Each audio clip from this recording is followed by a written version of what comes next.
Hello everyone. This is the third lecture for the chapter Life Process. Today in this lecture we are going to cover the topic transportation.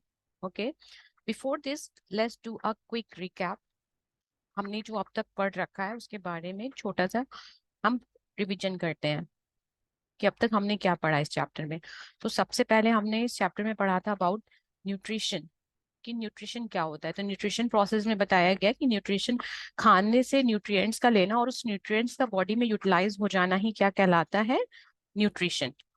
फिर next हमने heading पढ़ी थी digestion, कि digestion क्या होता है। तो digestion की प्रोसेस में जो कॉम्प्लेक्स फूड होता है, यानी जो खाना हम लेते हैं, जो खाना लेते हैं दैट मीन जो खाना हम खाते हैं वो कॉम्प्लेक्स फूड होता है। उस फूड को हम कन्वर्ट किस में करती है body, in the form of simple food, या सिंपल फॉर्म में कन्वर्ट करती है। सिंपल फॉर्म आप लिखो ज्यादा बेटर है। कॉम्प्लेक्स फूड को सिंपल फॉर्म में कन्वर्ट करती है। जैसे हमने जो खाना लिया वो स्टार्च, लाइक हम चपाती राइस लेते हैं, पल्सेस लेते हैं, तो वो स्टार्च या प्रोटीन्स के फॉर्म में लेते हैं हम इस खाने को है। और हमारी सेल्स तक इन खाने को पहुंचना है। सेल्स का साइज बहुत ही माइन्यूट है कि नेकेड आई से भी नहीं दिखेंगे आपको। तो इस चीज को हमें उस फॉर्म में कन्वर्ट करना है जिस फॉर्म में सेल इसको एक्सेप्ट करती है। तो ये ग्लूकोज या अमाइनो एसिड में कन्वर्ट होगा, ठीक है, अमाइनो एसिड में, ताकि सेल इसको यूज कर सके। तो सिंपल फॉर्म में कन्वर्ट, डाइजेशन प्रोसेस से इस कॉम्प्लेक्स फूड को सिंपल फॉर्म में कन्वर्ट किया जाता है। थर्ड स्टेप हमने क्या पढ़ी थी, रेस्पिरेशन। क्या पढ़ी थी, रेस्पिरेशन। अब जो खाना हमने खाया उस खाने से एनर्जी को लेना, ठीक है, फूड से एनर्जी को लेना, फूड से एनर्जी को लेना। कैसे लेंगे, जब ये फूड ब्रेक होगा।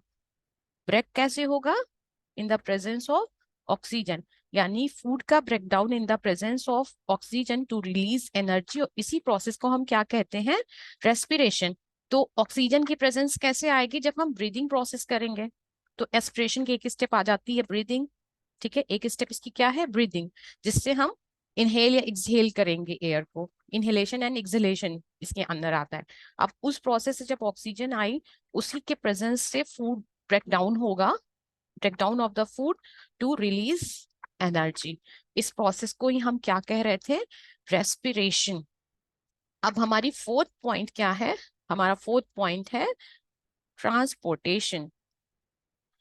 ट्रांसपोर्टेशन यानी अब तक हमने जो खाना खाया उससे जो खाना जो है सिंपल फॉर्म में कन्वर्ट हुआ, एनर्जी रिलीज हुई।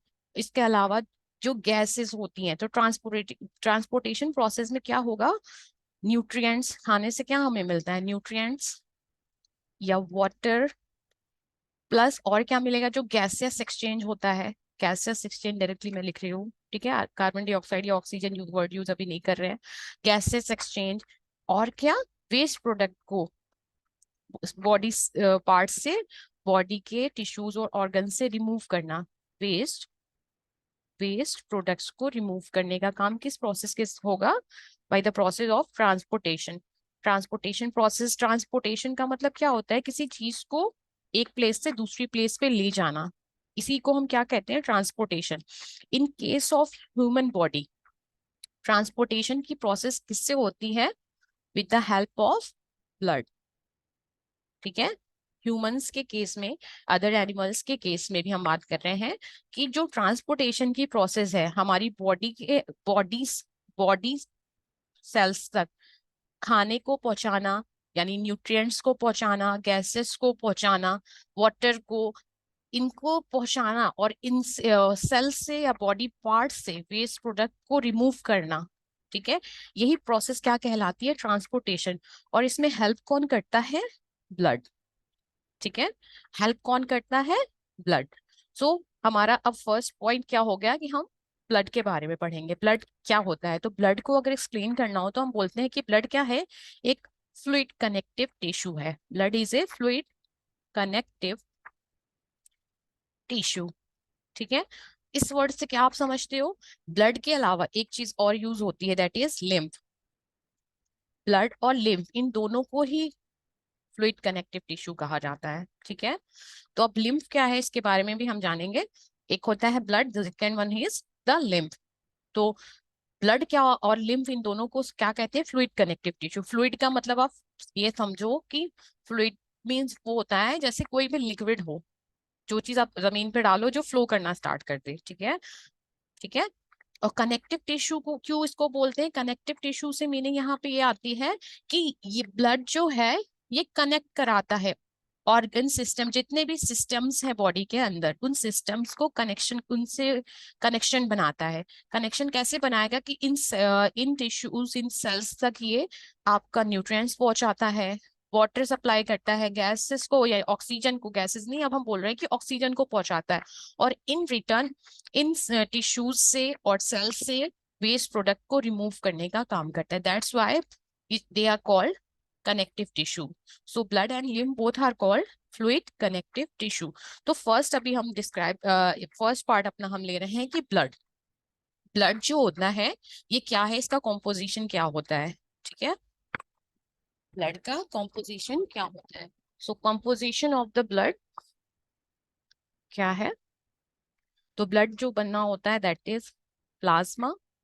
ब्लड के अंदर प्लाज्मा होता है। सेकेंड, आरबीसीज होते हैं। आरबीसी वर्ड हमने हमने ये आरबीसीज क्या होती हैं? ये सेल्स होती हैं। इसके बारे में हमने पीछे पढ़ा था रेस्पिरेशन पार्ट जब हम कवर कर रहे थे। नेक्स्ट कौन सी सेल्स होती हैं? डब्ल्यूबीसीज। और क्या होता है ब्लड के अंदर? Platelets, platelets. ठीक है। तो प्लाज्मा क्या होता है? कहा जाता है कि 100% ब्लड है तो ब्लड का 100% में से जो 55% ब्लड होता है वो होता है 55% प्लाज्मा होता है। ठीक है। और रेस्ट 45% जो होता है ब्लड का वो होता है ये आरबीसीज, डब्ल्यूबीसीज और प्लेटलेट्स। ठीक है। तो 55% प्लाज्मा है, तो प्लाज्मा में एग्जैक्टली होता क्या है? कहा जाता है प्लाज्मा जो है 91 to 92% इसके अंदर प्लाज्मा में वाटर होता है। ठीक है। इसकी कॉम्पोजिशन की अब हम बात कर रहे हैं कि ये सब आपके एनसीईआरटी में नहीं है, बट अपनी अंडरस्टैंडिंग के लिए मैं ये चीजें क्लियर करा रही हूँ कि आप इस चीज को समझो। इन केस थोड़ा बहुत डिस्क्रिप्शन दे क्वेश्चन में आता है तो आप कर सकते हो इस चीज को फिर कि प्लाज्मा क्या है। ठीक है। तो प्लाज्मा में कॉम्पोजिशन, अगर कॉम्पोजिशन की बात करें तो 91 से 92% वाटर रहता है प्लस प्रोटीन्स प्रेजेंट होती हैं। ठीक है। आरबीसीज अगर पूछा जाए तो हम कहेंगे कि आरबीसीज क्या है? इसको कहा जाता है red blood cells. Red blood cells. इन सेल्स के अंदर क्या होता है? हीमोग्लोबिन होता है। हीमोग्लोबिन हमने पढ़ा था कि ये रेस्पिरेटरी पिगमेंट है जो क्या हेल्प करता है? ऑक्सीजन को लेने में हेल्प करता है। ठीक है। तो आरबीसीज क्या करती हैं? ऑक्सीजन का सप्लाई करती हैं with the help of this pigment that is haemoglobin. Okay. Next, WBC क्या होते हैं? डब्ल्यूबीसी जो है इनको कहा जाता है white blood cells. White blood cells. ठीक है। White blood cells. तो व्हाइट ब्लड सेल का काम क्या होता है? इनका फंक्शन होता है, ये कहा जाता है कि ये बॉडी की फाइटर सेल्स हैं। फाइटर, फाइटर का काम क्या होता है कि जब बॉडी में कोई भी इंफेक्शन आ रहा हो, कोई पैथोजन आ रहा हो, उस पैथोजन से फाइट करने का काम किसका होता है? डब्ल्यूबीसी का। प्लेटलेट्स का क्या फंक्शन होता है? इसके बारे में आपके एनसीईआरटी में मेंशन है कि प्लेटलेट्स का फंक्शन क्या होता है। सिंपली आप ये जानो कि प्लेटलेट्स हेल्प करती हैं ब्लड को क्लॉट कराने में। सो ब्लड क्लॉटिंग में ये हेल्प करते हैं। जब आपको ब्लीडिंग हो रही है, कट कहीं लग गया है, तो एक टाइम के बाद वो ब्लीडिंग रुकती है, तो रुकने उस ब्लीडिंग को रोकने का काम किसका होता है? इन प्लेटलेट्स का होता है। ठीक है। This is about the composition of the bloods and blood के जो पार्ट्स हैं, ब्लड में जो चीजें हैं उनका छोटा थोड़ा सा हमने डिस्क्रिप्शन देखा कि वो उनका क्या फंक्शन होता है। ठीक है। नेक्स्ट, नेक्स्ट हेडिंग हमारी क्या है? Blood vessels. ठीक है। ब्लड वेसल, तो ब्लड वेसल्स क्या होती हैं? ब्लड वेसल्स आप कह सकते हो कि ये ट्यूब्स होते हैं। क्या होते हैं? ट्यूब्स। लाइक पानी का सप्लाई करने के लिए हमारे घर में क्या होता है? ट्यूब्स होते हैं ना। ट्यूब्स होते हैं जिसे आप पाइप कहते हो कि ये पाइप्स बोलते हैं, पाइप्स होते हैं। यानी टैंक्स, हमारे घर में जो टैंक होता है उसका पानी के सप्लाई के लिए ट्यूब्स की सप्लाई किया जाता है घर के उन पार्ट्स में जहाँ पे पानी की रिक्वायरमेंट है। तो इन ट्यूब्स के थ्रू वाटर का सप्लाई डिफरेंट घर के डिफरेंट पार्ट में किया जाता है। उसी तरह जो ब्लड वेसल्स होती हैं, इनको आप समझ सकते हो कि ये ट्यूब्स होते हैं जिनकी हेल्प से ब्लड का ट्रांसपोर्ट किया जाता है। ठीक है, जो ब्लड ट्रांसपोर्ट करते हैं। ठीक है, सो ब्लड वेसल्स जो होती हैं, अब ब्लड वेसल्स तीन तरह की होती है। एक आपकी होती है आर्टरीज। तो आर्टरीज के बारे में पहले हम जानते हैं कि आर्टरीज क्या होती है। आर्टरीज जो होती हैं, they carry they carry oxygenated blood. ठीक है, जो आर्टरीज होती हैं ये ऑक्सीजन रिच भी बोलोगे आप। ठीक है, ऑक्सीजनेटेड ब्लड यानी ऑक्सीजन रिच ब्लड को कैरी करती हैं, ऑक्सीजनेटेड ब्लड को कैरी करती हैं। दूसरा, आर्टरीज की जो वॉल होती हैं, अगर मैं बात करूं, जैसे मैंने ये बनाया, ये ट्यूब, मैंने बोला ना ये ट्यूब लाइक स्ट्रक्चर, तो मैंने एक ट्यूब को बनाया। अब इस ट्यूब की वॉल को मैंने थिक कर दिया। क्या कर दिया? थिक कर दिया। ठीक है, तो नेक्स्ट पॉइंट क्या है, कह रही हूं मैं कि आर्टरीज की जो वॉल होती हैं, वॉल थिक होती हैं।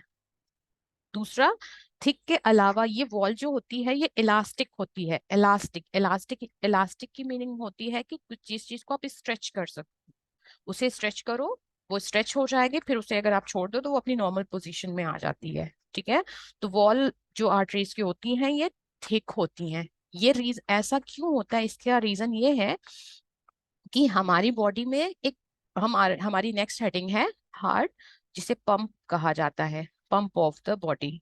ये पंपिंग ऑर्गन है, यानी ब्लड को पंप करने का काम करता है। तो हार्ट से जो ब्लड निकलता है, हार्ट से जो ब्लड निकलता है बॉडी के डिफरेंट पार्ट में सप्लाई करने के लिए, जो ऑक्सीजनेटेड ब्लड होता है। ठीक है, ऑक्सीजनेटेड ब्लड जो हार्ट से निकलता है बॉडी बॉडी पार्ट्स में सप्लाई करने के लिए, बॉडी पार्ट्स में सप्लाई करने के लिए, इस ब्लड को कैरी कौन करता है, लेके जाता कौन है? आर्टरीज लेके जाती हैं।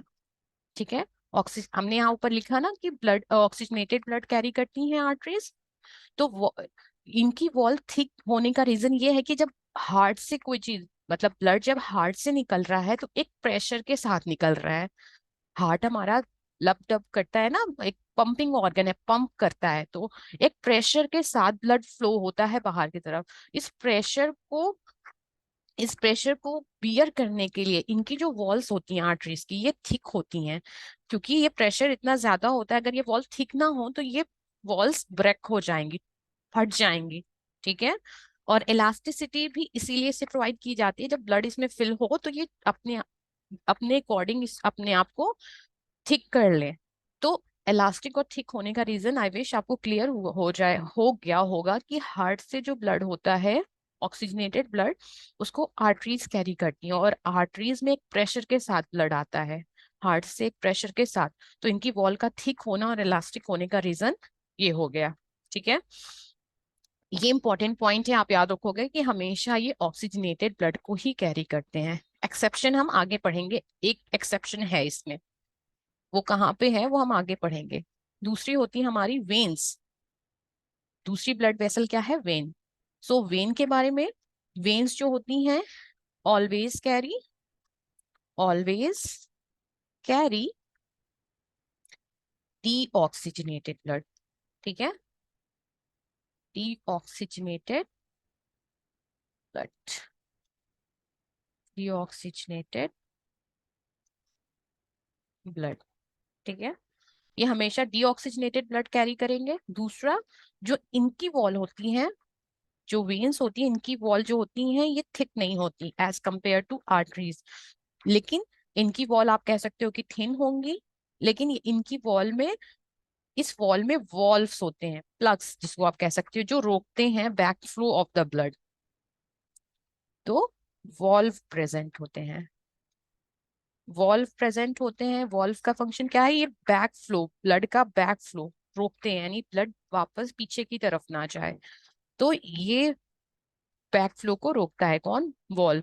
थिन क्यों होता है? क्योंकि जो आर्टरीज होती हैं, आगे अगर हार्ट का स्ट्रक्चर यहाँ पे आप देखो, आर्टरीज होती हैं ये, यहाँ पे देखते हैं हल्का सा डिस्क्रिप्शन इसका, कि जो आर्टरीज होती हैं, और एओर्टा क्या है? ये हार्ट से ब्लड को डिफरेंट बॉडी पार्ट्स में ले जा रही है।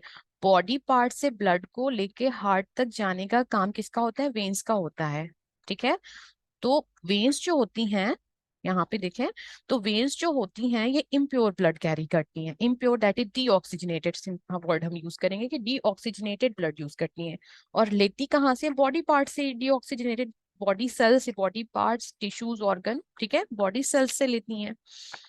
तो ये बॉडी सेल से ले जाती, तो इनके अंदर प्रेशर उतना नहीं होता है जितना कि आपकी आर्टरीज के अंदर होता है। इसलिए इनकी वॉल थिन होती है, इनके अंदर उतना प्रेशर नहीं होता। लेकिन क्योंकि ये डीऑक्सीजनेटेड ब्लड कैरी करती है, इसका बैक फ्लो ना हो, ये वापस पीछे की तरफ ना जाए, इसलिए इसमें वॉल प्रेजेंट होती है। ठीक है, आई विश इतना क्लियर है आपको। नेक्स्ट जो होते हैं हमारे blood vessel, that is capillaries. क्या है? कैपिलरीज। ठीक है, सो कैपिलरीज क्या होती हैं?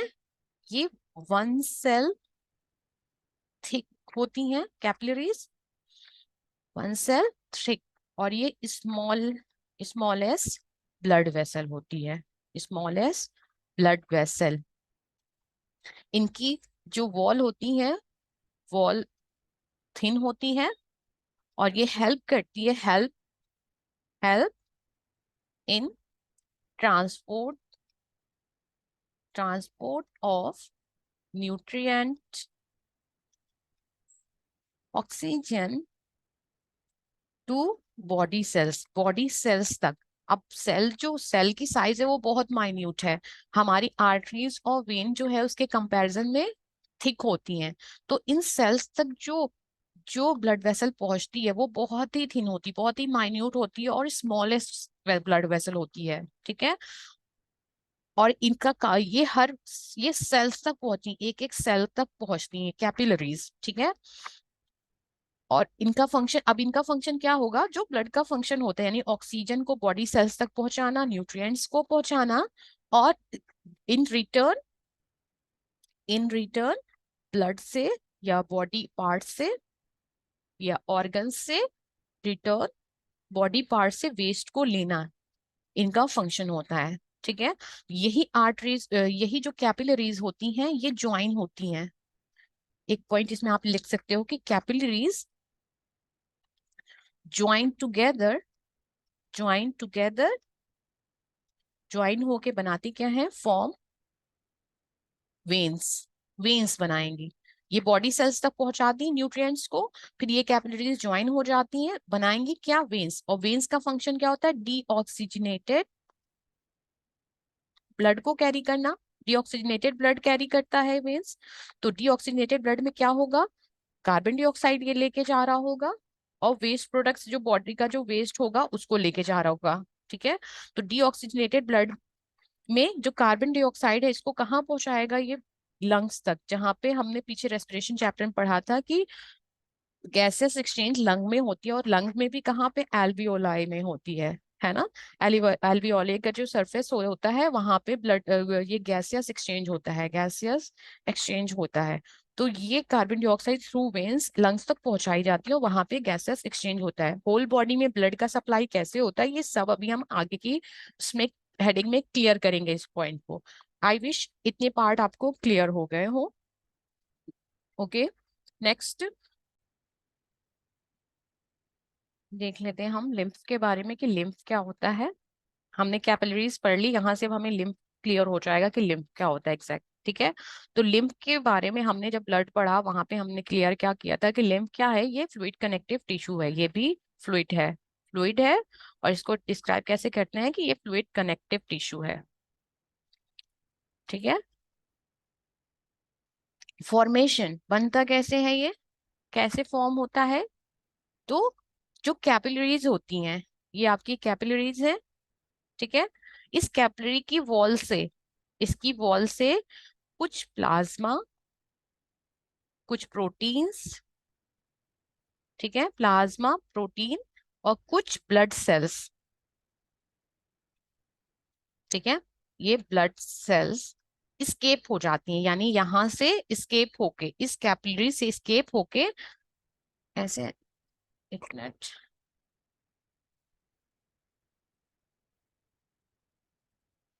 क्लियर करते हैं।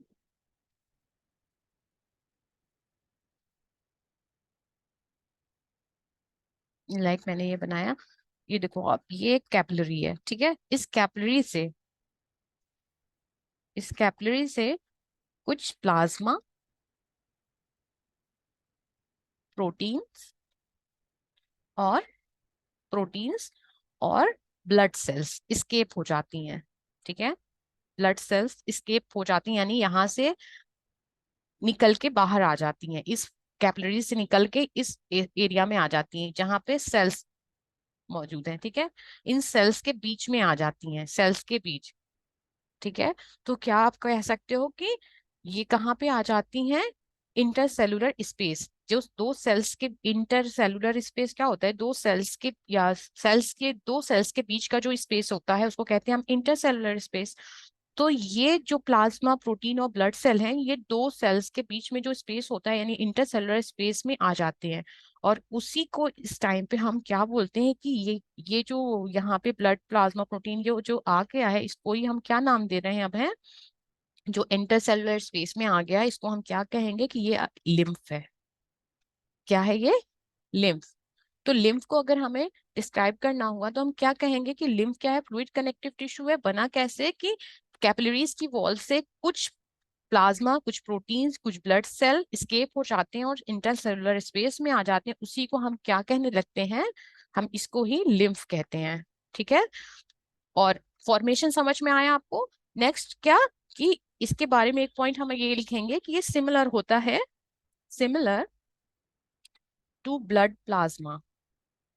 ब्लड प्लाज्मा, ब्लड का जो प्लाज्मा होता है उससे ये सिमिलर होता है, बट ये कलरलेस होता है, बट कलरलेस, इसका कोई कलर नहीं होता। एंड कंटेन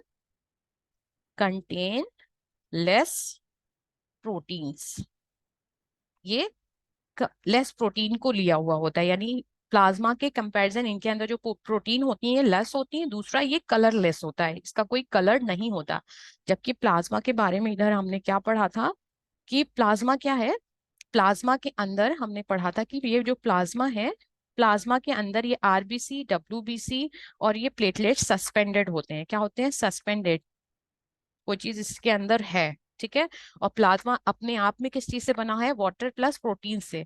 तो हमने यहाँ पे क्या पढ़ा इन केस ऑफ लिम्फ, कि इसमें ये प्लाज्मा का के जैसा होता है। दैट मीन्स इसमें कुछ ब्लड सेल्स भी होंगे सस्पेंडेड, प्लाज्मा भी है और प्रोटीन्स भी हैं। लेकिन जो ब्लड के कंपैरिजन में या प्लाज्मा के कंपैरिजन में यहाँ पे कहा जा रहा है इसमें प्रोटीन्स कम होती हैं ब्लड, और ये कलर में कैसा है? कलरलेस है, okay. This is about lymph.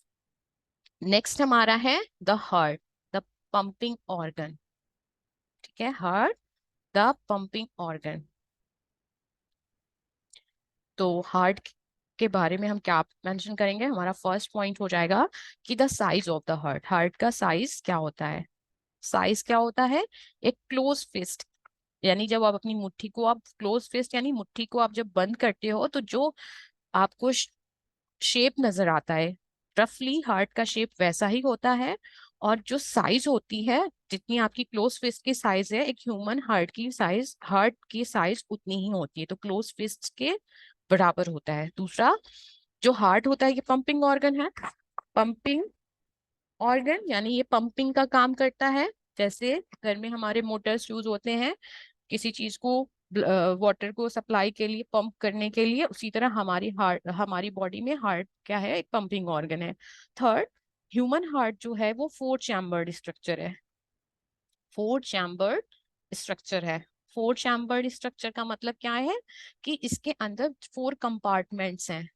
Like अगर मैंने ऐसे बनाया, ये देखो आप, ये मैंने ह्यूमन हार्ट बनाया, ठीक है। इसके अंदर फोर कंपार्टमेंट्स है, एक कंपार्टमेंट ये, एक ये, एक ये और एक ये। तो फोर चैम्बर्ड स्ट्रक्चर है ये, ठीक है। नेक्स्ट इसके बारे में पढ़ेंगे हम कि हार्ट जो है ये कैसे इसमें ब्लड का फ्लो होता है, ठीक है। सो हम बनाते हैं इसे साइड में, कि हम पहले हमने क्या कहा कि ये 4 चैम्बर्ड स्ट्रक्चर है, इसको और बड़ा बनाते हैं।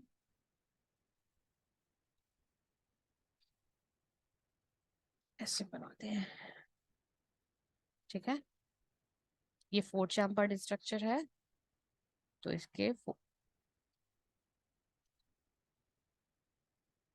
4 कंपार्टमेंट्स होंगे। ये होगा इसका राइट साइड, और ये हार्ट का क्या हो गया, लेफ्ट साइड, ठीक है। राइट ऊपर वाले कंपार्टमेंट को कहते हैं ऑरिकल या एट्रियम, और नीचे वाले कंपार्टमेंट को कहते हैं वेंट्रिकल, ठीक है। इसी तरह लेफ्ट साइड भी ऑरिकल होगा, मैं एल ए अब लिख रही हूँ, और वेंट्रिकल को वी मैंने लिख रही हूँ, ठीक है। सो राइट एट्रियम या right auricle, right ventricle, left atrium, left ventricle, ठीक है। एट्रियम और ऑरिकल दोनों बोलते हैं, ठीक है। अब ब्लड का फ्लो इस हार्ट में होता कैसे है, इसको देखते हैं हम कि ब्लड फ्लो कैसे होगा। सो कहा जाता है, अगर मैं यहाँ पे मेंशन कर लूं, 1 मिनट, इसका साइज थोड़ा बढ़ाते हैं, ठीक है। अगर ये मैं बनाती हूँ यहाँ पर कि ये है बॉडी पार्ट्स, बॉडी पार्ट्स, यानी यहाँ पे सारे बॉडी ऑर्गन्स, बॉडी पार्ट्स, ठीक है। ये एक रफ डायग्राम है, अपनी अंडरस्टैंडिंग के लिए हम बना रहे हैं। और यहाँ मैंने बना लिया, ये लंग्स है, ठीक है। ये क्या है, लंग्स। सो बॉडी पार्ट से ब्लड आएगा, ये ब्लड जो आता है राइट ऑरिकल में आता है। ब्लड कहाँ आया, बॉडी पार्ट से राइट ऑरिकल में या राइट एट्रियम में आया। कब आएगा, जब ये हार्ट जब होगा एक्सपैंड करेगा, एक्सपैंड, जिसे रिफ्लेक्स भी कहा जाता है, एक्सपैंड करेगा यानी चौड़ा होगा, ठीक है। तो उस टाइम क्या है होगा, बॉडी पार्ट से ब्लड जो होगा राइट एट्रियम में आएगा। अब इसको लेके आने वाला कुछ कोई कोई तो होगा। तो हमने पढ़ा है कि बॉडी पार्ट से, अगर बॉडी पार्ट से कोई चीज आ रही है, यानी कि ये ब्लड कैसा लेके आ रहा है, डीऑक्सीजनेटेड ब्लड ला रहा है, डीऑक्सीजनेटेड। और डीऑक्सीजनेटेड ब्लड लेके आता कौन है, वेन्स कैरी करती हैं। हमने पढ़ा है कि डीऑक्सीजनेटेड ब्लड वेन्स कैरी करती है, तो इस वेन का नाम है वेना कावा, ठीक है। इंफीरियर और सुपीरियर वेना कावा होती है, जो बॉडी के अपर और लोअर पार्ट से ब्लड को लेके आती हैं हार्ट के राइट ऑरिकल में। राइट ऑरिकल से जब ये ऑरिकल जब कॉन्ट्रैक्ट होता है, राइट ऑरिकल जब कॉन्ट्रैक्ट होगा, यानी किसी चीज को आप जब निचोड़ो, कॉन्ट्रैक्ट करो, निचोड़ दो, तो ब्लड अब फ्लो करके कहाँ गया, राइट वेंट्रिकल में। जिस टाइम पे राइट ऑरिकल कॉन्ट्रैक्ट करेगा, उसी सेम टाइम पे जो राइट वेंट्रिकल होगा वो एक्सपैंड होगा या रिफ्लेक्स करेगा, ठीक है, ये चौड़ा हो जाएगा। तो ब्लड यहाँ से निचोड़ के राइट ऑरिकल से निकल के कहाँ गया, राइट वेंट्रिकल में आ गया, ठीक है। फिर जब राइट वेंट्रिकल, और ये आया किसके थ्रू, ये जो बीच में येलो पोर्शन में बना रही, ये इसको बोलते हैं, ये वॉल्व है, वॉल्व, ठीक है। अब राइट वेंट्रिकल में आया, राइट वेंट्रिकल से ब्लड फिर से बाहर निकलेगा, हार्ट से ये बाहर आ जाएगा, वापस बाहर की तरफ बाहर आएगा। कब आएगा, जब ये राइट वेंट्रिकल कॉन्ट्रैक्ट करेगा, ठीक है। और इस ब्लड को लेके जाएगा कहाँ पर, लंग्स में। क्यों, क्योंकि ये ब्लड अभी तक राइट साइड में जो ब्लड फ्लो हो रहा है, ये डीऑक्सीजनेटेड ब्लड है, जो हार्ट के राइट साइड में फ्लो हो रहा है, ठीक है। सो राइट वेंट्रिकल से ब्लड निकल के कहाँ गया, लंग्स तक। क्यों गया, क्योंकि लंग्स में प्यूरिफिकेशन का काम होता है। हम ब्लड जो है वो प्यूरिफाई होता है, तो हम यहाँ लिख देते हैं कि प्यूरिफाई क्या होगा, कार्बन डाइऑक्साइड जो है वो रिप्लेस हो जाएगा किससे, ऑक्सीजन से। दूसरा, जो राइट वेंट्रिकल से लंग्स तक लेके जा रहा है ब्लड को, वो क्या है, ये कोई, क्योंकि इम्प्योर ब्लड है तो हम कहेंगे कि कोई वेन लेके जा रही है, लेकिन यहाँ पे कंडीशन क्या है, यही एक एक्सेप्शन है कि ये पल्मोनरी, ये काम करता कौन है, 1 मिनट, पल्मोनरी आर्टरी ये काम करती है। ये एक्सेप्शन है कि आर्टरीज हमेशा प्योर ब्लड कैरी करती हैं, लेकिन यहाँ पर जब राइट वेंट्रिकल से ब्लड को लंग्स में लेके जाते हैं उस टाइम पे पल्मोनरी आर्टरी इस ब्लड को, इस डीऑक्सीजनेटेड ब्लड को कौन लेके जा रहा है? Pulmonary artery. तो ये एक एक्सेप्शन है कि पल्मोनरी आर्टरी जो है वो डीऑक्सीजनेटेड ब्लड को कैरी करती है। तो इसको आप याद रखोगे कि pulmonary artery being an artery, जो कि ऑक्सीजनेटेड ब्लड ले जाती है आर्टरी, लेकिन पल्मोनरी आर्टरी डीऑक्सीजनेटेड ब्लड कहाँ लेके जाती है? राइट वेंट्रिकल से लंग्स में। ठीक है, अब ब्लड यहाँ पे प्यूरिफाई हो गया लंग्स में। प्यूरिफाई दैट मीन्स कि कार्बन डाइऑक्साइड दे दी गई और ऑक्सीजन ले लिया गया ब्लड में, ऑक्सीजन अब आ गई। अब इस ऑक्सीजन रिच ब्लड को लेके आया जाता है लेफ्ट ऑरिकल में। ठीक है, हार्ट के लेफ्ट ऑरिकल में ये ब्लड आया फ्लो होके। ओके, तो लेके आने का काम यहाँ पे कौन कर रहा है?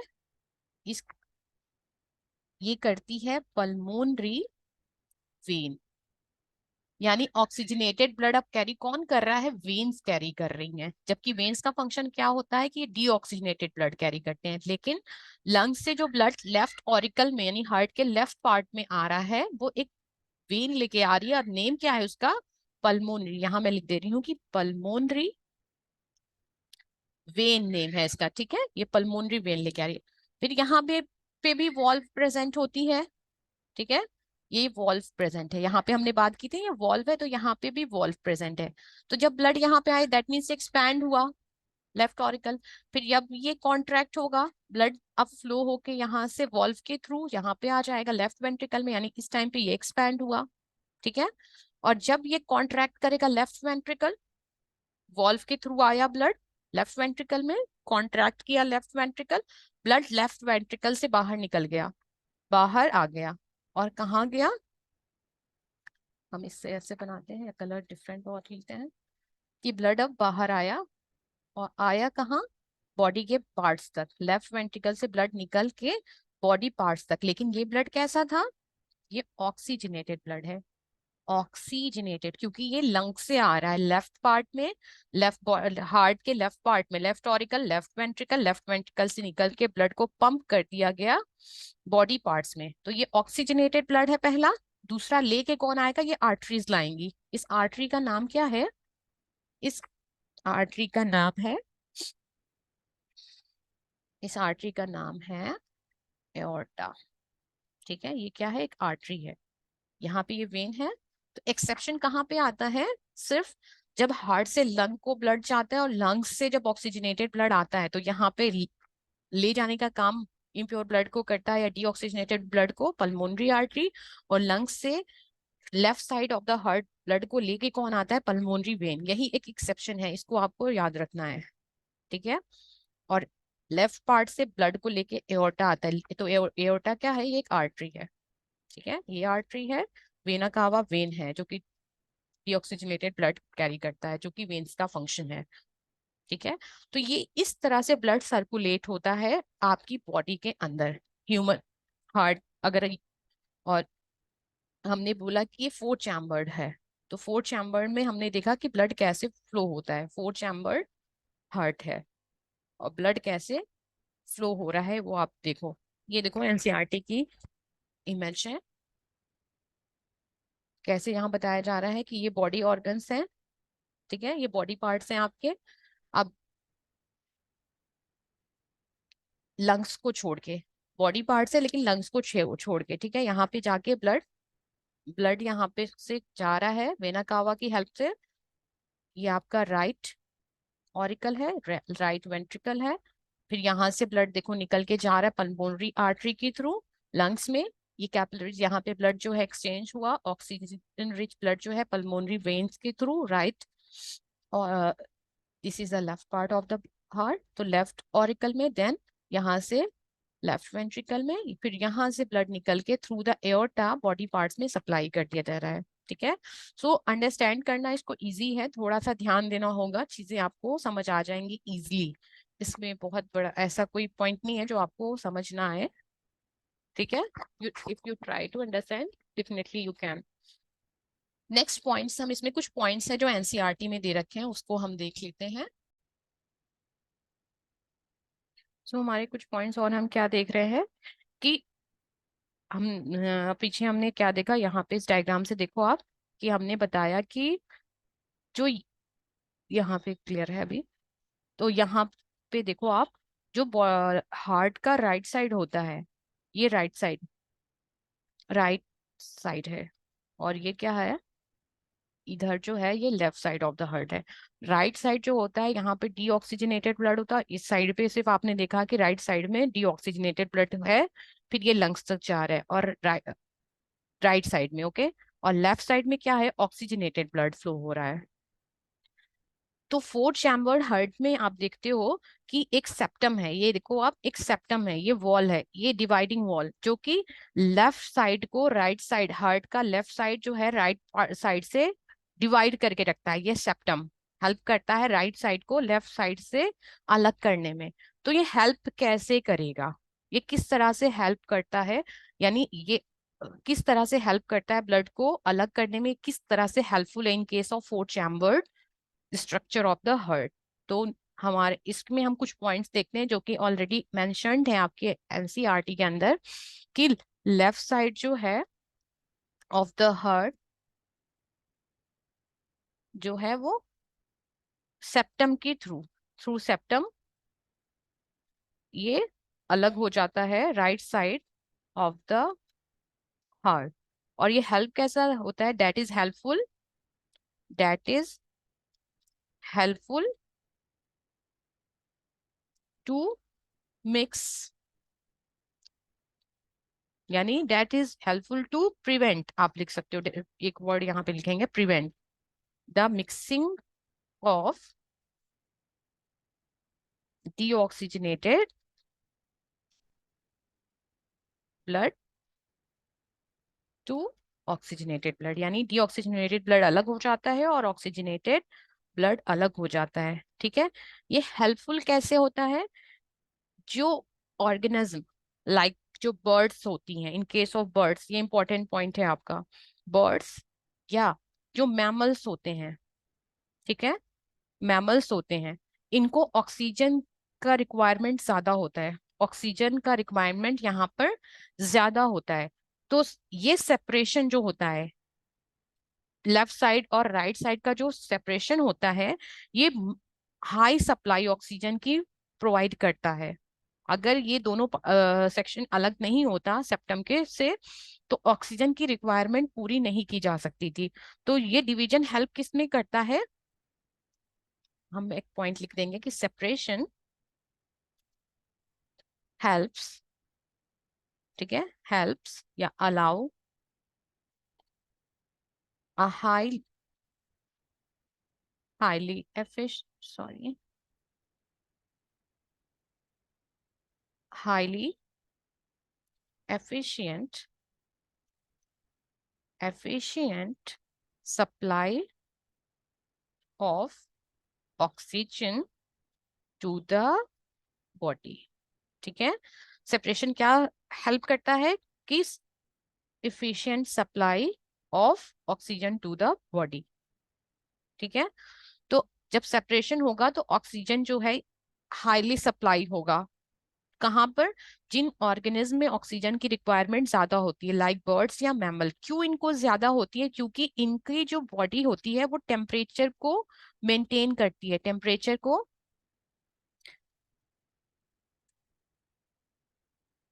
मेंटेन करती है। ठीक है, maintain body temperature, temperature maintain करती है, किसका, मेंटेन बॉडी टेम्परेचर, आप ऐसे लिखो, मेंटेन बॉडी टेम्परेचर। ठीक है, तो बर्ड्स और मैमल को अपने बॉडी टेम्परेचर को मेंटेन करना होता है, जिसके लिए नहीं ऑक्सीजन की ज्यादा एनर्जी की जरूरत होती है। यानी इन्वायरमेंटल, जो भी हमारे इन्वायरमेंट का टेम्परेचर है उसके अकॉर्डिंग इनकी बॉडी टेम्परेचर उस टेम्परेचर को नहीं लेती है, बल्कि अपनी बॉडी के टेम्परेचर को ये मेंटेन करते हैं। और इस मेंटेनेंस के लिए एनर्जी रिक्वायर्ड होगी, हर काम के लिए एनर्जी रिक्वायर्ड होती है। एनर्जी रिक्वायर्ड यानी ज्यादा एनर्जी चाहिए। एनर्जी मिलती कैसे है, फूड जब ऑक्सीजन से आपका रिएक्ट करता है तभी एनर्जी रिलीज होती है। तो ऑक्सीजन ज्यादा रिक्वायर्ड है इनको, इन case of birds and mammal. और इनका हार्ट जो होता है ये फोर चैम्बर्ड हार्ट होता है। इन case of birds and mammal heart कैसा है, फोर चैम्बर्ड है, फोर चैम्बर्ड है, दैट्स वाई जो राइट साइड और left side of the heart है, ये ब्लड को सेपरेट रखता है, डीऑक्सीजनेटेड ब्लड को ऑक्सीजनेटेड ब्लड से। ठीक है। जो थ्री चैम्बर्ड हार्ट जिनके होता है, थ्री चैम्बर्ड हार्ट, किसके अंदर होगा ये? जो रेप्टाइल्स होते हैं, जो रेंगने वाले, रेप्टाइल्स जो रेंगते हैं, जितने ऑर्गेनिज्म जो रेंगते हैं उनको कहते हैं रेप्टाइल्स, लाइक क्रोकोडाइल्स। और क्या हो जाएंगे आपके लेजर्स, ये क्या है? रेप्टाइल्स में स्नेक्स। तो थ्री चैम्बर्ड उनके अंदर होता है। और क्या? जो आपके एम्फीबियंस होते हैं, एम्फीबियंस कौन क्या होते हैं? जो land as well as water में रहते हैं, इनको कहते हैं एम्फीबियंस। ठीक है।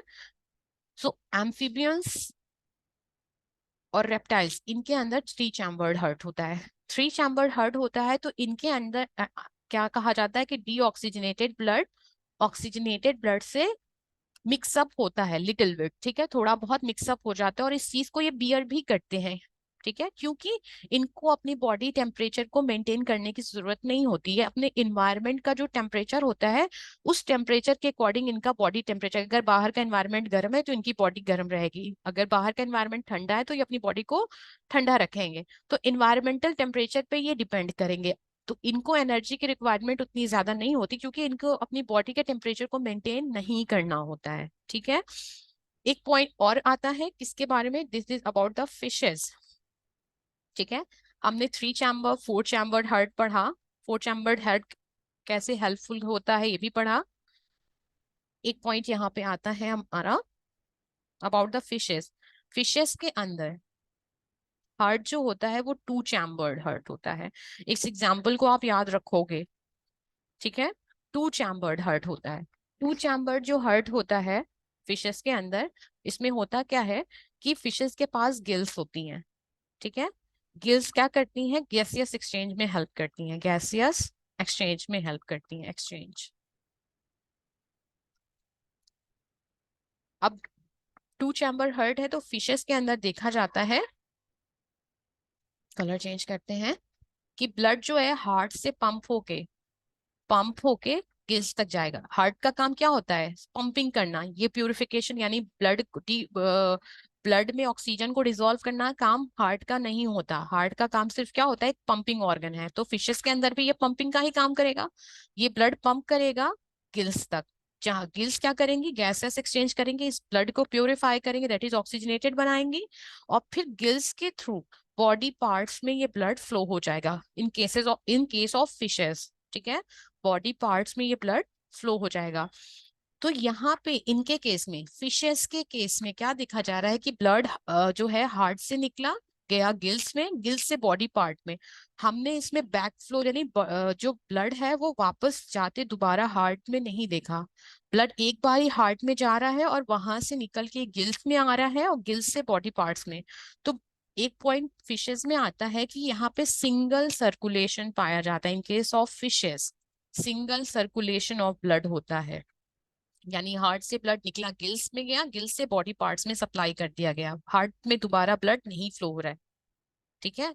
लेकिन अगर आप यहाँ पे देखो, इन केस ऑफ वर्टिब्रेट्स, जितने भी वर्टिब्रेट्स होते हैं उसमें ब्लड क्या है, आप देख रहे हो कि पहले राइट पार्ट में ब्लड जा रहा है, राइट साइड में फ्लो हो रहा है, फिर ये लंग्स में प्यूरिफाई होके या प्यूरिफाई होता है, और उसके बाद left side of the heart फिर से फिलअप होता है, यानी डबल सर्कुलेशन, दो बार हार्ट जो है वो ब्लड से फिल हो रहा है।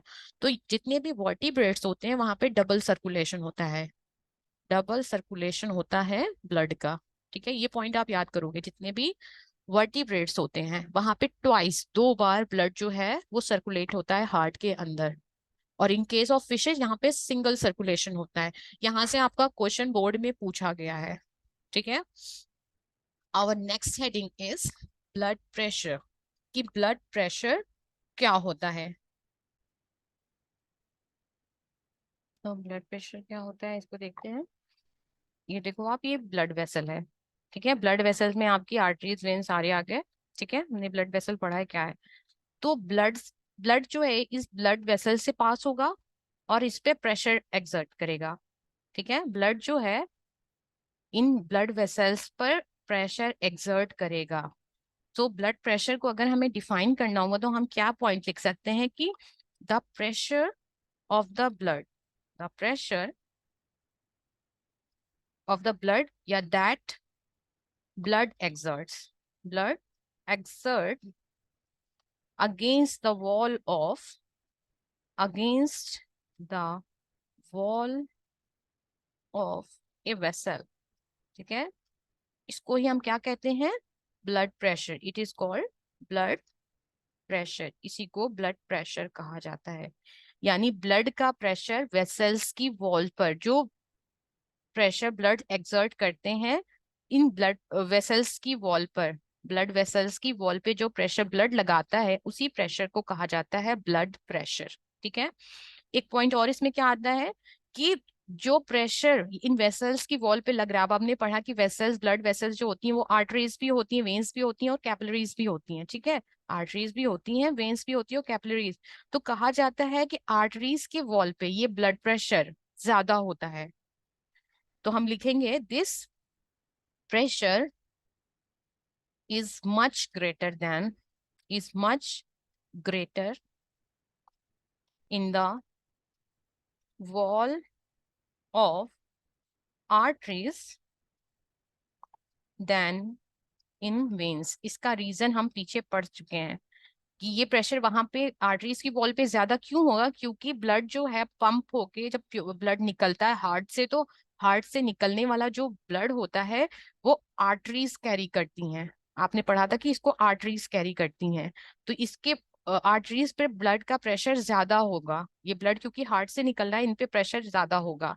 और जब ये प्रेशर आगे भी बना होता है, लेकिन यहाँ पे ये प्रेशर ज्यादा है, फिर आगे फ्लो होते होते ये प्रेशर कम होता है, यानी बॉडी पार्ट से जब ये निकल के जाएगा तो ये प्रेशर अब कम हो जाता है, जिसे वेन्स कैरी करती हैं.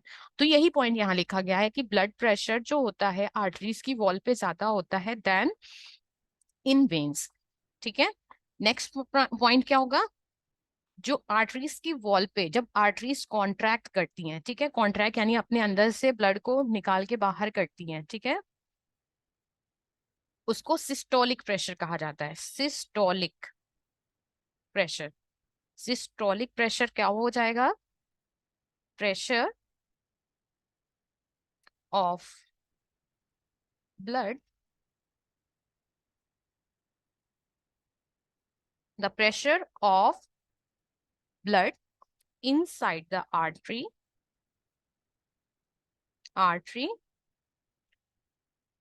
during ventricular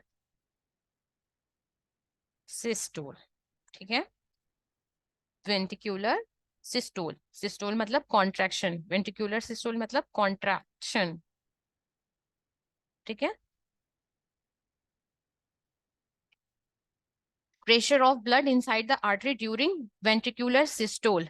फिर नेक्स्ट पॉइंट और क्या हो जाएगा, एक होता है डायस्टोलिक प्रेशर. डायस्टोलिक प्रेशर ये क्या होता है, कलर चेंज करते हैं.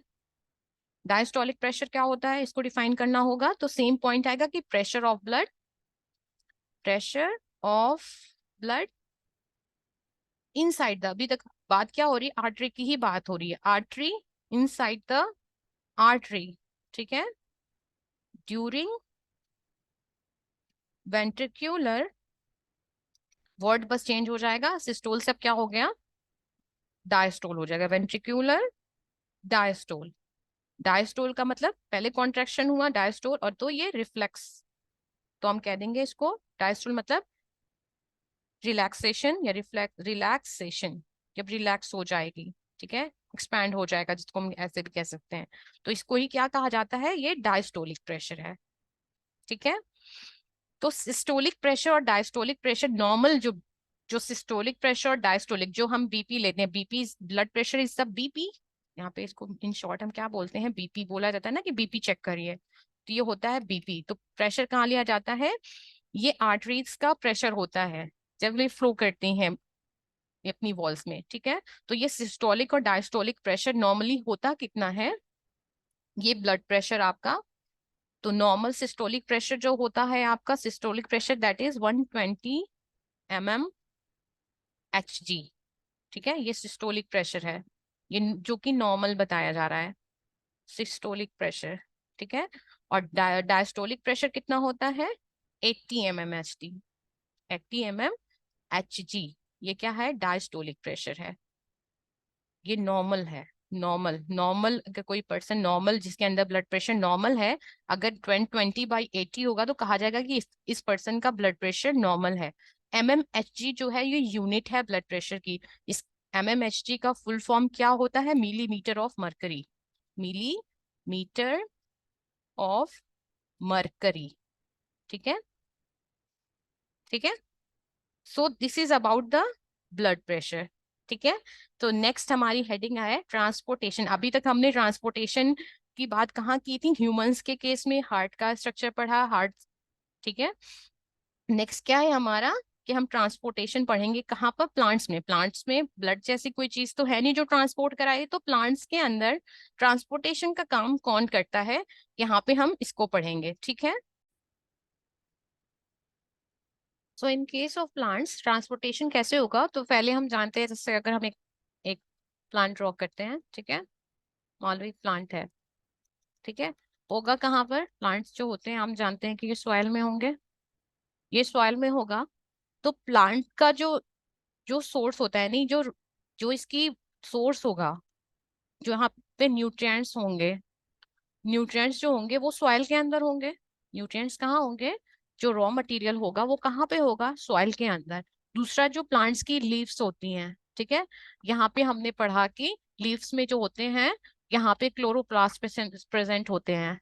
स्टोमेटा भी होते हैं, लेकिन क्लोरोप्लास्ट के बारे में जो प्लांट्स होते हैं इसमें क्लोरोप्लास्ट प्रेजेंट होते हैं, और इनको कहा जाता है किचन ऑफ द सेल, जहाँ पे फूड का प्रिपरेशन होता है, फूड प्रिपेयर किया जाता है। ठीक है, और रूट जो होती है या सॉइल के अंदर, सॉइल के पास न्यूट्रिएंट्स हैं, और सॉइल से करीब क्या चीज है, प्लांट्स की जो रूट्स हैं ये सॉइल के करीब हैं, तो एब्जॉर्प्शन किससे होगा, थ्रू दीज रूट्स, इन रूट्स के थ्रू होगा।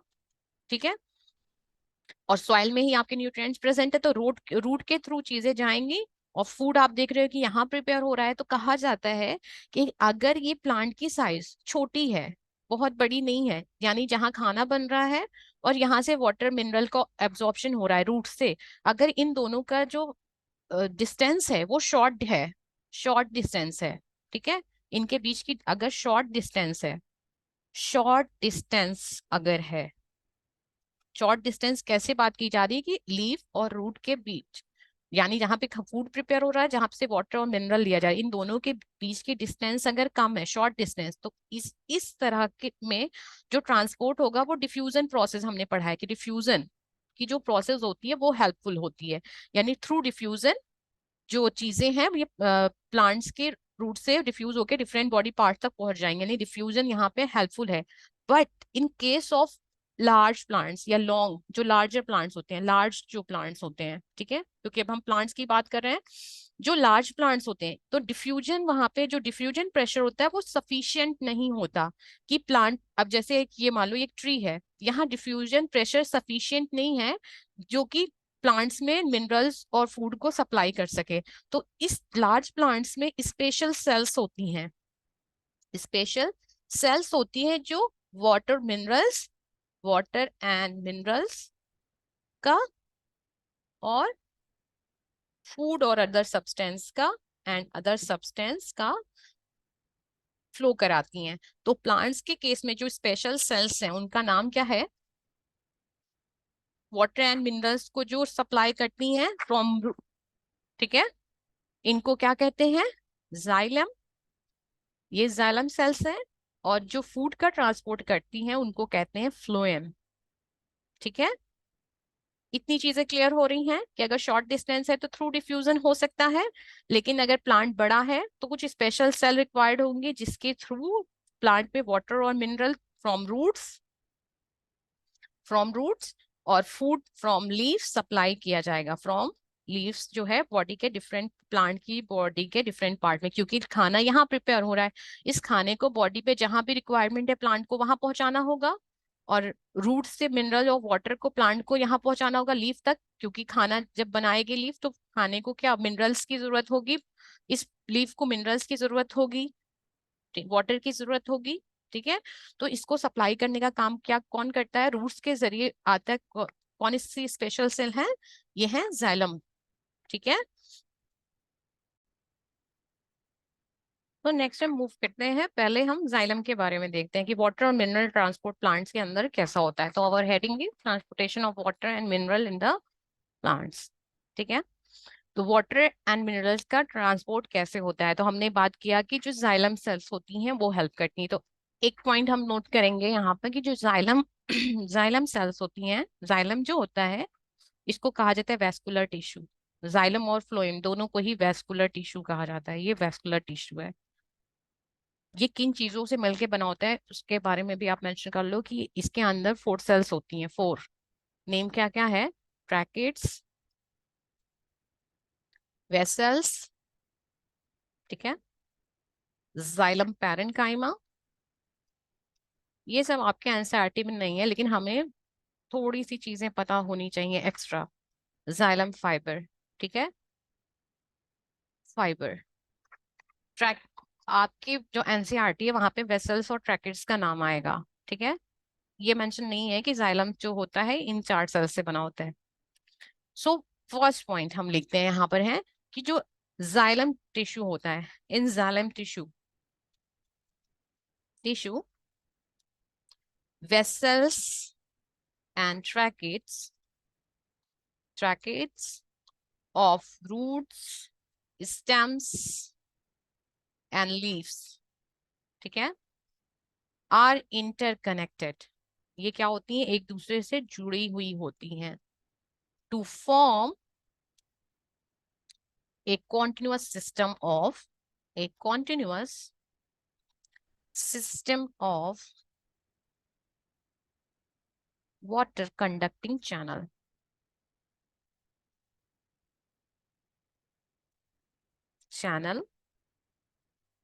reaching all parts of the plant, all parts of the plants।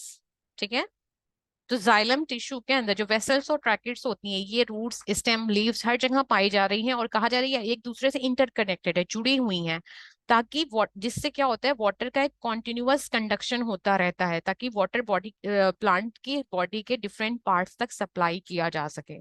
ठीक है, सो अगर नेक्स्ट हम देखते हैं कि प्लांट में वाटर कैसे जा रहा है। कहा जाता है कि अगर एक शॉर्ट प्लांट है, फॉर एग्जांपल देखो मैंने बना मेरे से ये प्लांट की रूट है, ठीक है, रूट हेयर, रूट्स हैं तो रूट के पास रूट हेयर होती हैं। ठीक है, डायग्राम ड्रॉ करते हैं, ये रूट सेल्स हो गई, इसका कलर चेंज करते हैं। ठीक है, ये है जाइलम वेसल, जाइलम वेसल। कहा जाता है कि ये रूट हेयर्स कहाँ होंगे? रूट्स तो सॉइल्स में ही होंगी ना, सॉइल्स, सॉइल होगा, ये सॉइल है। ठीक, तो रूट हेयर्स जो होती हैं सॉइल में है, सॉइल और रूट के जो कंसंट्रेशन है आयंस का रूट्स के अंदर, इसमें डिफरेंस होता है।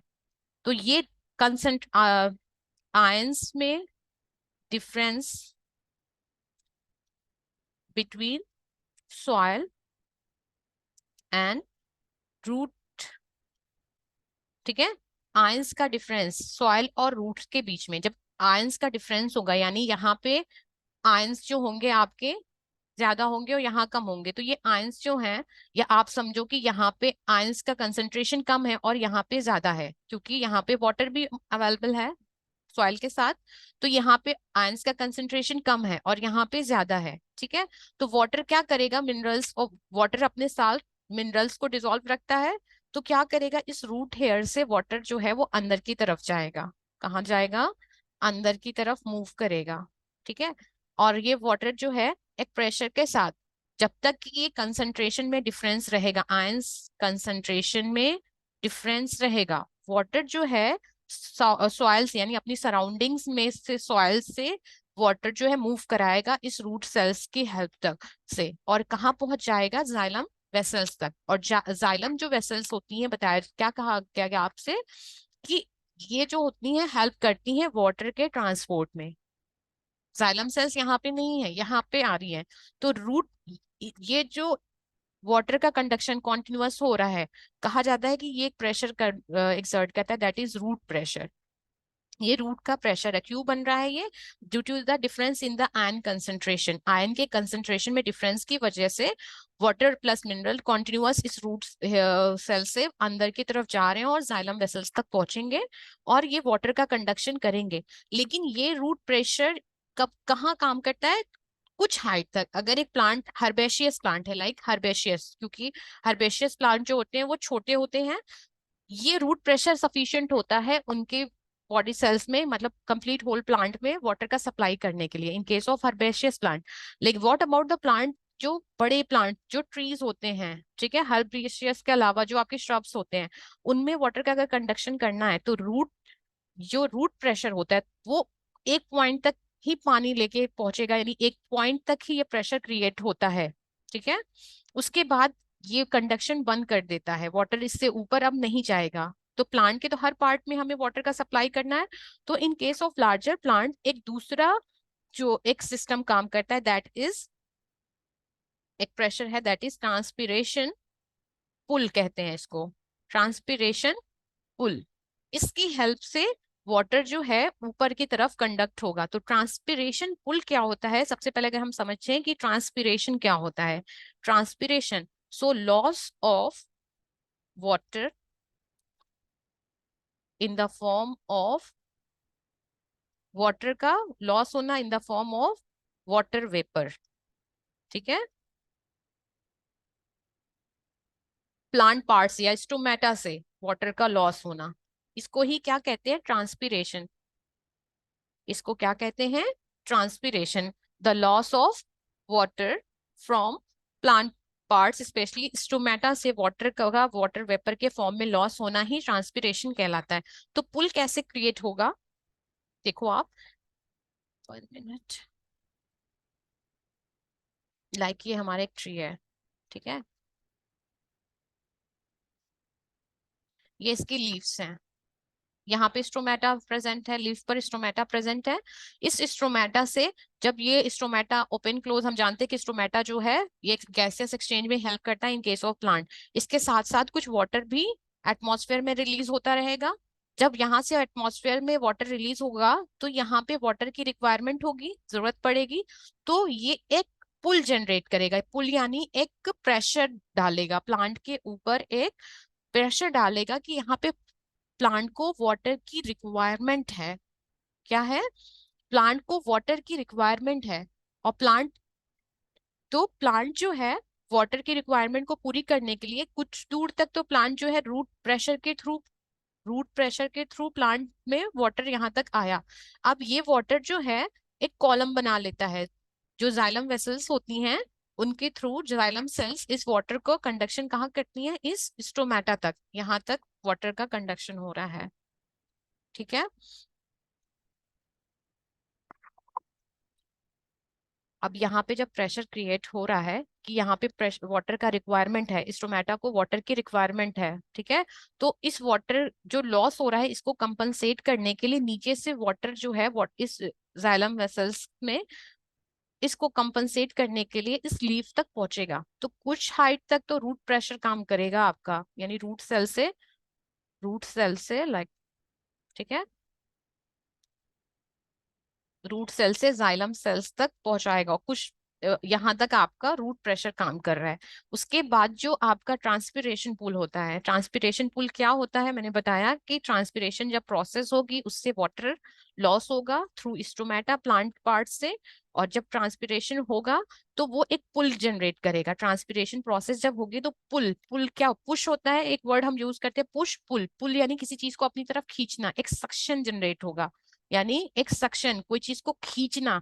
लाइक सिरिंज से जब आप वाटर को सक करते हो तो यहाँ पे एक सक्शन जनरेट हो रहा है, खींचा जा रहा है वाटर को, कि यहाँ रिक्वायरमेंट है तो उसको एक सक्शन जनरेट होगा। या स्ट्रॉ को जब आप किसी चीज में डिप करते हो तो पहले आप इसमें एयर से फूकते हो ऊपर की तरफ, तब कुछ देर बाद ड्रिंक ऊपर को आती है। तो ये सक्शन जब जनरेट होगा तो जो वाटर यहाँ पे रूट रूट प्रेशर से यहाँ तक पहुंचा था थ्रू जाइलम सेल्स, ये प्लांट के डिफरेंट पार्ट में सप्लाई कर दिया जाएगा। ठीक है, जहाँ पे भी वाटर की रिक्वायरमेंट होगी, जितनी भी, अब एक सिंगल लीफ तो प्लांट के पास है नहीं, बहुत सारी लीफ है, तो जहां जहां वाटर की रिक्वायरमेंट होगी वहां वहां इस वाटर को प्लांट में सप्लाई कर दिया जाएगा। ठीक है, तो पहला तो जो काम करता है that is root hair. Root pressure, not hair, root pressure. ठीक है, तो ड्यूरिंग नाइट, क्योंकि ट्रांसपिरेशन रेट नाइट में मिनिमम होता है, बहुत कम हो जाता है। ठीक है, तो ट्रांसपिरेशन रेट यहाँ पे जब कम होगा तो रात के टाइम पे क्या होगा, रूट प्रेशर काम करेगा नहीं, कुछ हाइट तक वाटर का सप्लाई करेगा, वाटर। ठीक है, वाटर एंड मिनरल का ट्रांसपोर्ट होगा प्लांट के अंदर। ठीक है, होता किससे, थ्रू जाइलम सेल होगा, जाइलम सेल से ही। लेकिन उसमें जो प्रेशर काम करेगा दैट इज रूट प्रेशर। लेकिन ड्यूरिंग द डे टाइम जब वाटर की रिक्वायरमेंट प्लांट को ज्यादा है, ठीक है, टेम्परेचर ज्यादा है, टेम्परेचर डे टाइम में नाइट के कंपैरिजन हमेशा हमेशा ज्यादा होगा। ठीक है, ट्रांसपिरेशन कब होगा, या तो टेम्परेचर ज्यादा हो या तो ह्यूमिडिटी कम हो। अगर ह्यूमिडिटी ज्यादा है, यानी ह्यूमिडिटी का मतलब क्या होता है कि एटमॉस्फेयर में मॉइस्चर ज्यादा हो, ह्यूमिडिटी कम है यानी मॉइस्चर कम है, तो तब भी रेट ऑफ ट्रांसपिरेशन बढ़ेगा। और जब टेम्परेचर ज्यादा होगा तब भी रेट ऑफ ट्रांसपिरेशन बढ़ेगा। ट्रांसपिरेशन बढ़ेगा तो सक्शन जनरेट होगा, और इसको कंपनसेट करने के लिए जाइलम सेल्स जो है इस ट्री में ये पानी को सप्लाई करेंगे, वाटर वाटर के साथ मिनरल्स भी सप्लाई होंगे। ठीक है, तो दो चीजें काम करती, first one is root pressure और second one is transpiration pull. ठीक है, in the in the transportation of water and mineral, water और मिनरल्स के ट्रांसपोर्टेशन में ये दोनों प्रेशर आपके, एक रूट प्रेशर दूसरा ट्रांसपोर्टेशन पुल काम करता है। अब नेक्स्ट हेडिंग हमारी क्या है, transportation of food and other substance in plant. ठीक है, transportation of food and other substance.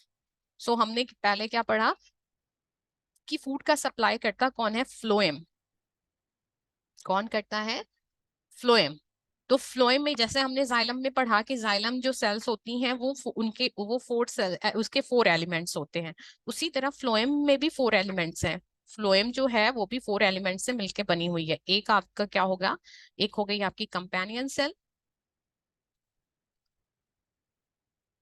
दूसरी क्या हो गई आपकी कंपेनियन सेल सीव ट्यूब, या इसको सीव सेल्स भी कहते हैं, सीव सेल्स। ठीक है, फ्लोएम पैरेन्काइमा, फ्लोएम पैरेन्काइमा और फ्लोएम फाइबर्स, इनकी बनी हुई होती है आपकी फ्लोएम, इनसे बना होता है। ठीक है, लेकिन मेन हम यहाँ पे जो यहाँ पे ट्रांसपोर्टेशन में जब बात कर रहे हैं, यहाँ पे कंपेनियन सेल और सीव ट्यूब का ज्यादा रोल है। हम कैसे वो हम देखते हैं।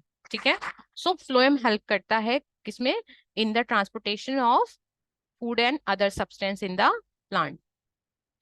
ठीक है, लेट्स सी कुछ पॉइंट्स इसमें मेंशन करते हैं। पहले कुछ पॉइंट्स क्या हुए हैं वो, पहला, जैसे हमने जाइलम को पढ़ा था उसकी, जाइलम क्या है, वेस्कुलर टिश्यू है, तो फ्लोएम भी वेस्कुलर टिश्यू है। क्या है, वेस्कुलर टिश्यू कहा जाता है। Xylem and phloem both are called vascular tissue.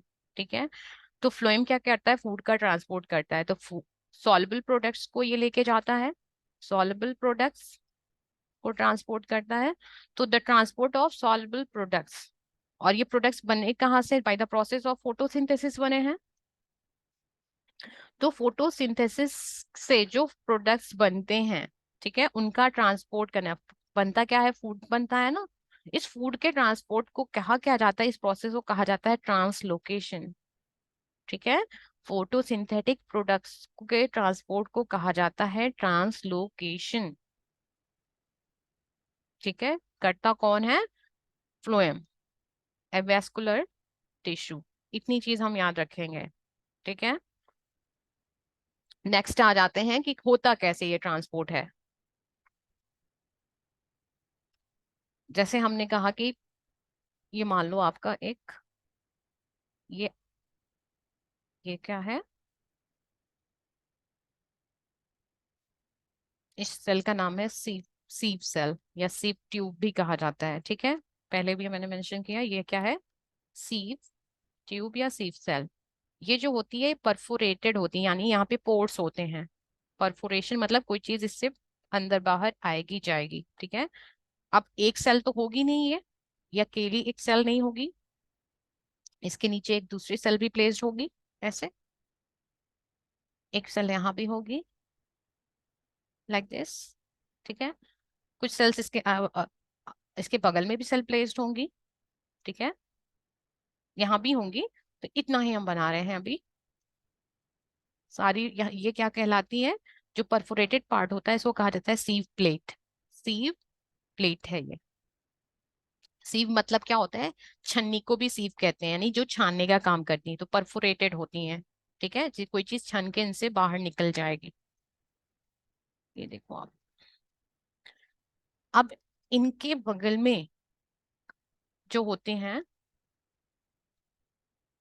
Colour different रखते हैं, कंपेनियन सेल्स होती हैं। क्या होती हैं, ये हैं कंपेनियन सेल्स। कंपेनियन सेल्स, हमने पीछे देखा था कि कंपेनियन सेल और सीव ट्यूब या सीव सेल्स, ये दोनों ही किसका पार्ट है, फ्लोएम का पार्ट है। तो यहाँ पे आप क्या देख रहे हो कि कंपेनियन सेल जो है ये इस सीव ट्यूब से अटैच्ड हैं। ठीक है, सो जब फूड आएगा होगा क्या, आप आगे देखते हैं। ये फूड आया ये फूड है। ठीक है, ये फूड, एक कुछ पॉइंट्स और लिखते हैं कि जो फूड प्लांट के अंदर बनता है, तो हमने क्या पढ़ा था कि बनता किस फॉर्म में है, ग्लूकोज के फॉर्म में, यानी C6H12O6। फिर ये फूड जो है ये स्टोर किस फॉर्म में होता है, in the form of starch. Plant food किस फॉर्म में स्टोर करता है, स्टार्च के फॉर्म में स्टोर होता है। और जब ट्रांसपोर्ट किया जाता है फूड को, यानी जो ट्रांसलोकेशन की प्रोसेस होती है, उस टाइम पर ग्लूकोज को चेंज कर दिया जाता है सुक्रोज में। रीजन, क्योंकि ग्लूकोज जो होता है ये हाईली रिएक्टिव होता है। जब किसी चीज को आप ट्रांसफर कर रहे हो, ट्रांसलोकेट कर रहे हो, एक जगह से दूसरी जगह पहुंचा रहे हो, रास्ते में बहुत सारी चीजें होंगी, ये उससे रिएक्ट ना कर जाए और बदल ना जाए, इसलिए इसको कन्वर्ट कर दिया जाता है सुक्रोज में। सो ट्रांसपोर्ट इस फॉर्म में होता है, that is sucrose, starch form में स्टोर होता है, और बनता किससे, फॉर्म किस फॉर्म में होता है, फॉर्मेशन होता है in the form of glucose. ये पॉइंट्स हम याद रखेंगे। तो फूड यहाँ ट्रांसपोर्ट किया गया, यानी फॉर्म कैसा है, सुक्रोज थ्रू कंपेनियन सेल, ये सीव प्लेट्स में आ गए सुक्रोज। ठीक, सुक्रोज यहाँ पे आया जब कंपेनियन सेल से, अदर सेल्स के कंपैरिजन सुक्रोज का कंसंट्रेशन जो है इस सेल के अंदर ज्यादा है, दैट इज ये हाइपरटोनिक, हाइपरटोनिक हो जाएगा। ये सेल कैसी हो जाएगी, हाइपरटोनिक, क्योंकि यहाँ पे सुक्रोज का कंसंट्रेशन बढ़ गया in comparison to other cells of the phloem. ठीक है, अब अदर सेल्स क्या करेंगी, यहाँ से ट्रांसपोर्ट करेंगी वाटर को, और वाटर के साथ ये चीजें इसको सॉल्युबल फॉर्म में, यहाँ कंसंट्रेशन ज्यादा है तो ये फूड अदर सेल्स में पहुंचाया जाएगा, यहाँ से यहाँ यहाँ। ठीक है, और इस सेल में भी जाएगा। तो यहाँ पे क्या हो गया, अब कंसंट्रेशन जो पहले हाई था अब क्या हो गया, इधर ही बनाते हैं लो। अगर ये इस सेल में गया तो कंसंट्रेशन इसका हाई हो गया। ठीक है, तो कंसंट्रेशन जो है ये जब बढ़ेगा, तो कंसंट्रेशन बढ़ने से क्या होगा, अदर सेल में कंसंट्रेशन क्योंकि कम है, तो फूड का ट्रांसपोर्ट उस डायरेक्शन में फिर होने लगेगा, चाहे इसके बगल वाली सेल होंगी या उसके सामने की जो सेल होंगी। फिर इन सेल्स में जब कंसंट्रेशन बढ़ेगा तो अदर सेल्स में फिर ये ट्रांसपोर्ट हो जाएगा। इस तरह से फूड जो है वो ट्रांसपोर्ट होता है। ठीक है, तो एक पॉइंट हम यहाँ ये देख रहे हैं कि जो फूड का ट्रांसपोर्ट हो रहा है इन केस ऑफ फ्लोएम, ये मल्टी डायरेक्शनल है, मल्टी डायरेक्शनल है। फूड ट्रांसपोर्ट किस फॉर्म में है, मल्टी डायरेक्शनल ट्रांसपोर्टेशन है। ठीक है, या ट्रांसलोकेशन आप बोलोगे। ठीक है, मल्टी डायरेक्शन यानी कई डायरेक्शन में हो रहा है। अपनी बगल वाली सेल, फॉर एग्जांपल अगर सुक्रोज यहाँ होता है तो इस सेल को, इस सेल में जाएगा, इस सेल में जाएगा और इस सेल में जाएगा। ठीक है, तो मल्टी डायरेक्शनल है, हर डायरेक्शन में हो रहा है। लेकिन अगर हम इसको बैक जाके देखें, इन case of xylem, in case of xylem, यहाँ पे आप देखो कि वाटर का डायरेक्शन जो है वो एक ही डायरेक्शन में वाटर फ्लो करता है। तो एक पॉइंट आपको डिफरेंस में यहाँ पे ये मेंशन आप कर सकते हो कि वाटर का ट्रांसपोर्ट जो होता है, वाटर प्लस जो मिनरल होता है वो यूनी डायरेक्शनल होता है, यूनी डायरेक्शनल, क्योंकि रूट से ही चीजें, रूट से डायरेक्शनल चीजें रूट से लीव्स में पहुंचाई जाएंगी, यानी रूट हमेशा टारगेट ऑर्गन क्या होगा, रूट ही होगा, रूट से ही चीजें ऊपर को बढ़ेंगी, नीचे से ऊपर। तो ये यूनी डायरेक्शनल हमेशा होगा। और इन केस ऑफ फ्लोएम जो होता है, ये फूड का ट्रांसपोर्ट मल्टी डायरेक्शनल होता है, यानी कई सारी सेल्स के अंदर होगा। ठीक है, तो फूड ट्रांसपोर्ट हमेशा क्या होता है, ये मल्टी डायरेक्शनल होता है, इसको आप याद रखना। ठीक। सो सुक्रोज यहां से अब यहाँ आया, आ गया। अब एक, ये जो सेल है ये मान लो इसका स्टोरेज ऑर्गन है, ये कहाँ है, क्या है, स्टोरेज। यहाँ पे इस फूड को स्टोर होना है। तो स्टोर जब होना होता है तो हमने क्या पढ़ा कि स्टोरेज टाइम पे फूड जो है वो कन्वर्ट किस में हो जाता है, स्टोरेज का फॉर्म क्या है, वो स्टार्च है। ये स्टार्च में हो गया। अब जो स्टार्च होता है ये दूसरी सेल में क्यों नहीं पहुंचेगा, रीजन की ये नॉन रिएक्टिव, नॉन रिएक्टिव है और नॉन सॉल्युबल भी है। सुक्रोज भी नॉन रिएक्टिव था, लेकिन क्योंकि इसका कंसंट्रेशन बढ़ने पे ये अदर सेल्स में ट्रांसपोर्ट हो जा रहा था, स्टार्च क्यों नहीं होगा, क्योंकि ये इनसॉल्युबल है। सबसे पहले रीजन क्या होगा कि ये इनसॉल्युबल है, जबकि सुक्रोज जो था वो सॉल्युबल था, जब वाटर में डिसॉल्व हुआ तो अदर सेल्स तक पहुंचाया गया, लेकिन जब स्टार्च में कन्वर्ट हो गया तो ये इनसॉल्युबल है, तो जहां था ये वहीं उसी पार्ट में स्टोर हो जाएगा, तो ये स्टोरेज पार्ट हो गया।